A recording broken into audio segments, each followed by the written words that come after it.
సమస్య 99. స్వేచ్ఛగా జీవిస్తే ఏమవుతుంది?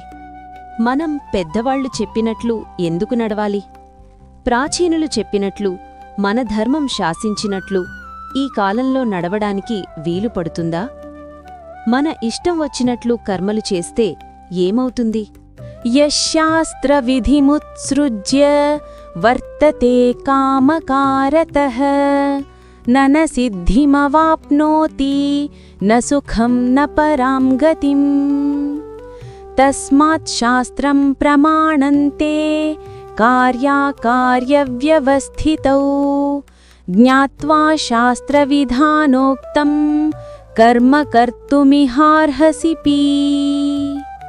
మన ధర్మం అన్ని కాలాలకు అందుబాటులో ఉండేదే. దానికి పాతబడిపోవటమనేది లేదు.